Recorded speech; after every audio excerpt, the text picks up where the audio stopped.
para sa mga taong nakikinig at nanonood ngayon, di ba, Dog, na probably they're saying, I'm not gifted, I'm not skilled. Pwede pala yung you work on it, right? Yeah. I mean, there was I had a guesting once, and they were asking a lot of kids, who are your idols? They mentioned guys who are jumpers, elite athletes, galing mag-shooting, ganyan, galing mag-dribble. And then there was this one guy that said that idol niya ako kasi because of my hard work. Wow, napansin niya yun. Yeah, and for me lang, I think anybody can be successful if you put the time and effort, dedication and discipline. Anybody, I'm telling you, if you just put the time. Like, for example, me, ang puhunan ko is hard work. My conditioning. If I don't go to the court early, dehado ako. But if I go to the court early, work on my conditioning, work on my strength, work on my shooting, I have an advantage over others. You heard the saying, hard work beats talent when talent doesn't work hard. I've gone through so many teammates, opponents that by talent, they're far more talented than me. But me, because I know you're far more talented than me, you will not outwork me. My hard work will decide who's the better person. And that's first guy in, last guy out mentality. And yun yung naging driving force ko to try and improve and prove myself was through the time and effort that I put. And I believe that if you guys also put that kind of effort to your craft, no matter what,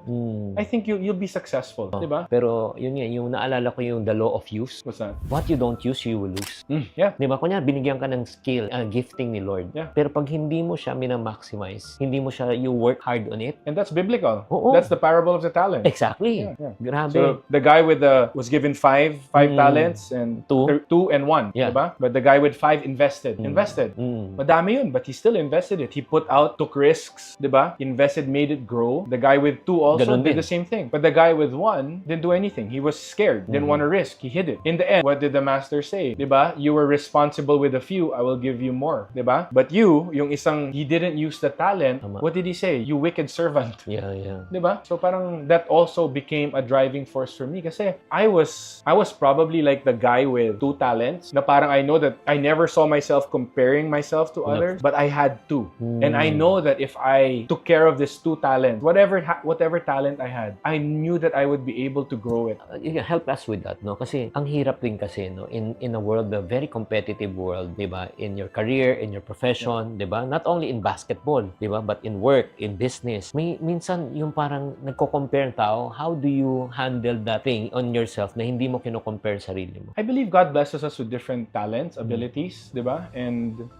one thing I never did was I compared myself to others. I never did that kasi parang why will I compare? It's a waste of time, it's a waste of emotion. I'd rather focus on what I have and what I can build, 'di ba? So that was parang my mentality. Also, you know, one of the things that siguro helped me succeed in the PBA was I never, for example, si JC Intal, like, super talented guy. He's my best friend and he gifted jumper. He can wake up and just dunk. That's that talent. I can't do it. I have to activate 30 minutes. I have to do that. So parang with JC kasi parang he has all that gifts and me parang I knew na meron akong pagkukulang sa ganun. So I needed to compensate with that with my hard work. And I never also had the expectations. I never wanted to hold expectations from my coach. And as a team captain, when I was team captain in my last years in the PBA, the rookies who would come in, they would always ask me, what's your advice for us? I said, don't ever work hard for your coach. Kasi the problem is, if your coach doesn't use you, You get disappointed. you get disappointed. What happens if he doesn't give you a minute, diba? So what I would tell them is you work hard for yourself, you work hard for your family, audience of one. Audience of one. You do it for that. Kasi that's your anchors. Your anchor of working hard. Your anchor of putting in the time and effort. But if you put it to your coach, if you put it to your team, your salary, bound to fail eh. Diba? It's an imperfect thing. Galing. But with the audience of one, you just know that I'm doing this for the Lord. I'm doing it for the name that represents me on the back. Wow. Diba? So parang it keeps you going and it's something that you can control. Kasi your coach's preference, makokontrol mo ba yun? Hindi. Diba? But your effort, your attitude, you can control that. Yung galing na sinabi mo, I hope that this will resonate to everyone's watching right now. You're here not to please others, but you're here to please God.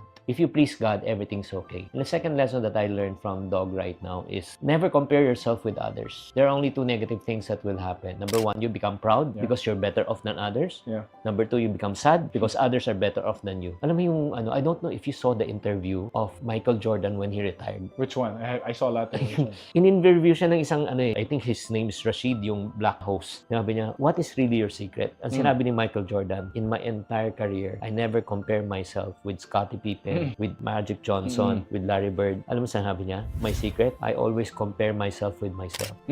My goal, sabi niya, grabe yun. That really caught my attention, guys. My goal every year is to look at my stats and beat myself. Beat myself. Sometimes you have to look yourself in the mirror, di ba? That's your greatest opponent na sarili mo Diba? Diba? Kasi you cannot compare apples with oranges Apples and apples. Yeah. So now, nag-retire ka na. Yun ang isa siguro ang pinakamahirap na transition, not career, but mental and emotional. Diba ng isang basketball player, na isang na aalis. Paano ka nag-transition?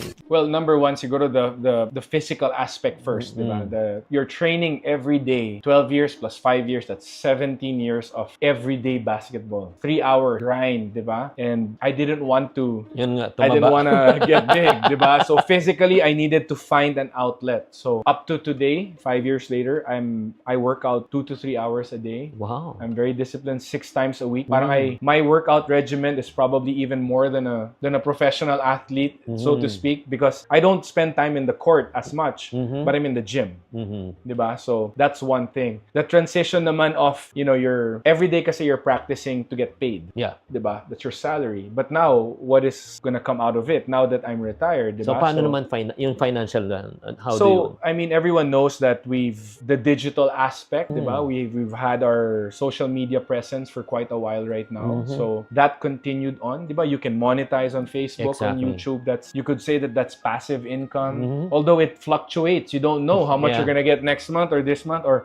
how much content you produce this week. But for Chex and I, we were able to invest in properties, diba? Me, I'm not the kind of guy that I can handle business, day-to-day business operations. Okay. That's not my strength. But when it comes to investments in real estate, I feel like just have to be patient. You have to find the right developer, have a nice vision if you're gonna build a house, and that worked for us. Pero alam mo, amazing, ito lang backstory lang, no? I knew how you started. Nagre-rent lang kayo. Yeah, we started. Can you bring us back to that short? Sure. Oo. Actually, got married 2008, 1098. So, October 9, 2008. And out of college lang yun. I just told you, I graduated 2006-7, entered the PBA 7. So, got married 1 year. In other words, wala pa kaming pera. But I wanted to, Cheska was my answered prayer. And even though I knew that we'd probably have a hard time, but I trusted in the Lord that He would provide for our needs. Needs. Not wants, needs. So we rented first. We were renting first with the mom of Cheska, in a small house. Magkano per month? Parang it was 60,000 a month, but we were sharing pa. Malaki pa. But we couldn't handle it. A few months later, we had to move. We moved to a condo in Pasig, which was 30,000 a month. And then that lasted for, I think, a year. And then we moved to a townhouse, rent ulit. So this was like years. And during those first few years of my first contract, they gave me 3 years. So 2008, 9, 10, 2007, 7, 8, 9 in the PBA. I was so afraid that I'd spend the money. So I'm getting a salary now from the PBA, diba? And I was thinking, I spoke to Chex. I said, Han, di naman tayo maluho, but I don't want na parang magmakita tayo ng pera dyan sa bank. We might be tempted to use it. So I said, let's invest. Let's force investment. So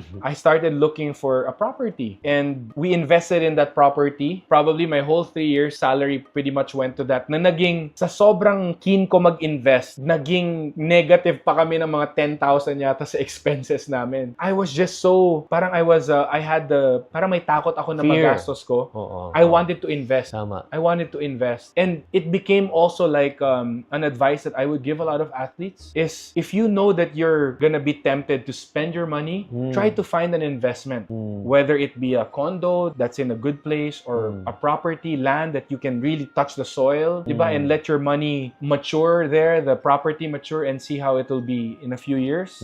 And at first, the first siguro 6 or 7 years from that investment, it was like this lang. The property of Hindi tumataas? No, nothing. Okay. It was really like, this is a terrible investment. Gumagana na ako.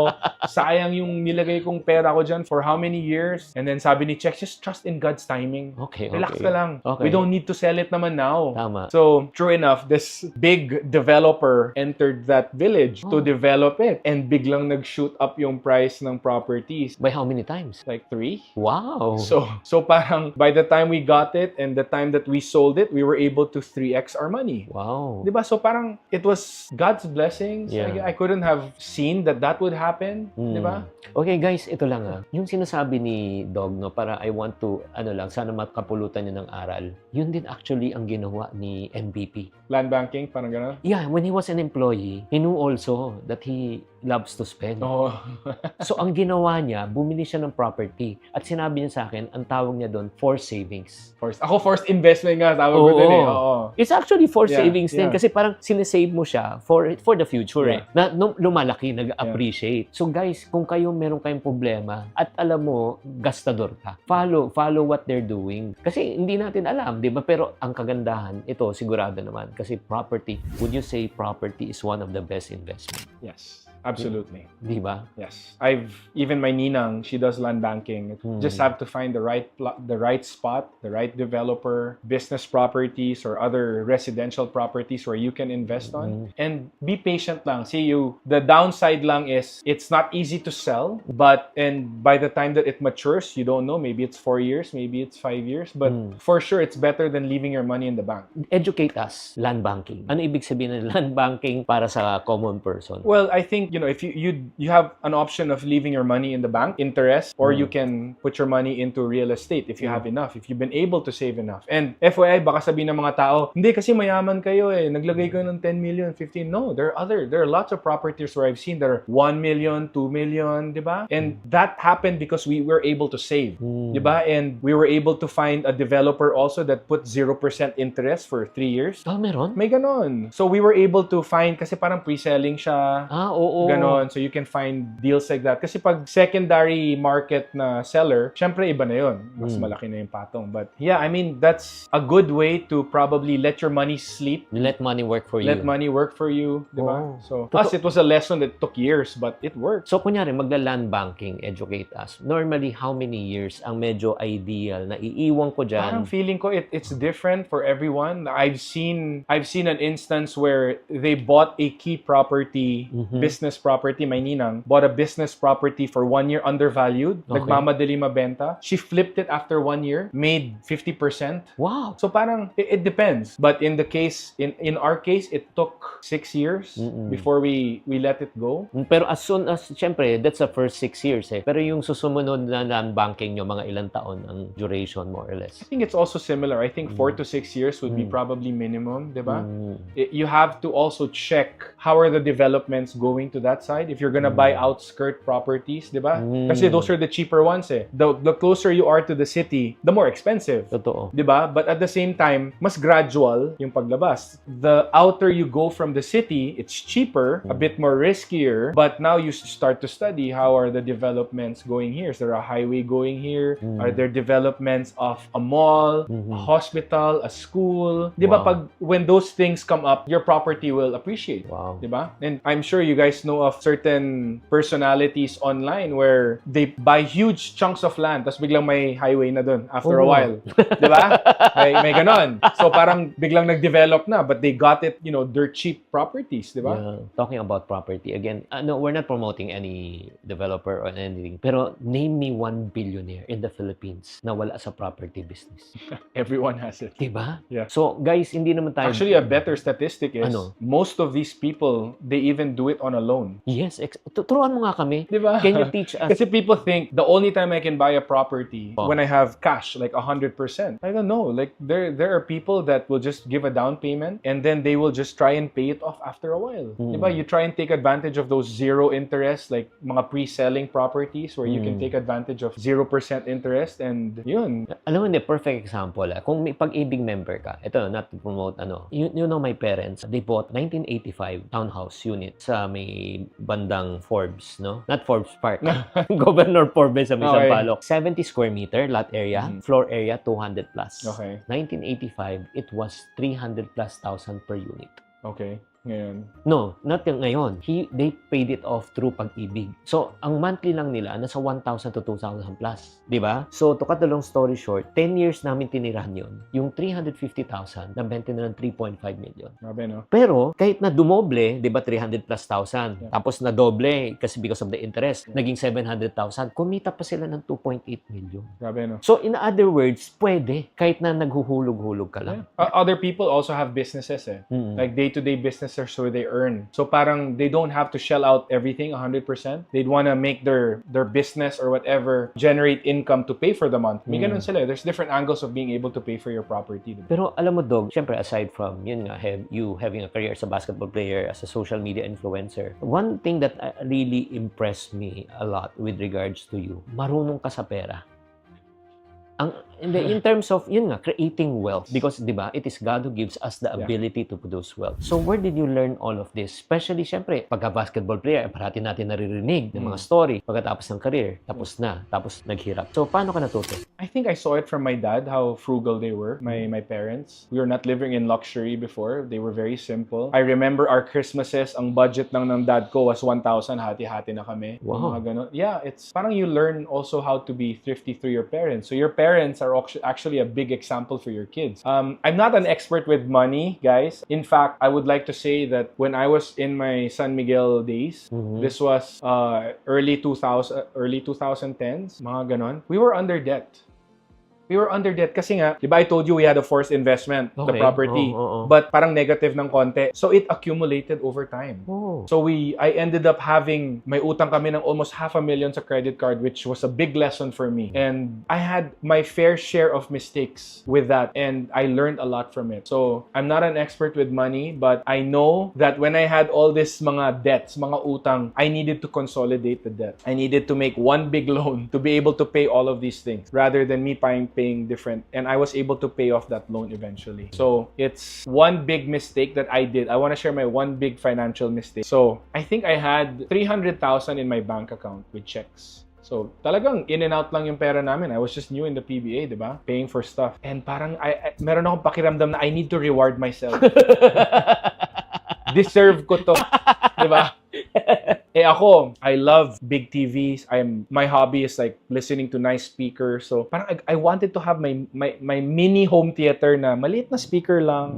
Ganyan din TV. Pero yung gastos ko dun is mga 150 kasi yung TV was like 90, speakers were like 60. Pero in my head, I really told Chex, honey, I think I really deserve this. I've been working hard for 3 years. I haven't bought anything yet. Si Chex, she would go to all these clothing brands and I would tell her, hon, it's not the time. And true enough, kinagat ko. I bought. Ano nangyari? Ako yung nag-suffer. Bakit? Siyempre, nagkulang talaga yung pera. That money that I spent on that, nag-compound yung monthlies ko, nagkulang, and all because of what I bought. And it became a lesson for me later on. Diba? So parang you have to really account for your expenses at home. Like you have to really see, how much are you spending? How much are you bringing in? Kung negative ka, huwag mong pilitin. Diba? You don't wanna spend beyond your means. Diba? And I believe in rewarding yourself at the right time. Tama. Not like the way I did. But I truly believe that you should also enjoy the fruits of your labor. But again, it's different for everyone. Diba? In our case, I spent it the wrong way. I learned my lesson. And my wife actually told me, I wanted you to do that. Kung magkakamali ka, let's deal with it together. Wow. Yeah. Ang galing. So, ang ibig sabihin during that time nung nahirapan na kayo, hindi niya sinabi ko na sa'yo, I told you so. Hindi niya Parang I think she wanted me to mature through that mistake. Wow. And make me realize my mistake also.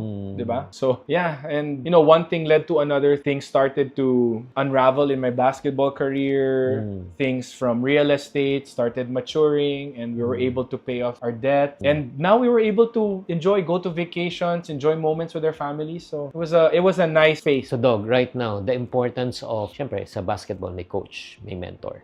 How about life? Importante ba yung coach and mentor sa buhay? Yeah, I believe that you should have a mentor and you try and be a mentor to others. So you have your upline, you have your downline. I think it's important that whatever knowledge that we have, we pass it down to whoever we can serve. At the same time, we're not afraid of growing. So you need also mentors in your life, people that you look up to, people that you need to learn from. And I've had my spiritual mentor that has been guiding us for years. At church, we have our good friends that, I ask advice when I need to, and I'm not afraid to ask advice and point out my mistakes also and ask for advice if I don't know the answer. Diba? I think it's very important kasi sometimes when we grow older, we think alam na natin lahat eh. But the fact is, we don't know everything. But you know that maybe Kuya Chinky might know a little more. That's why, diba, you have a platform like this because you have the experience and you're sharing it to your downline. Tama. Diba? So, but everyone needs a mentor. Everyone needs to grow.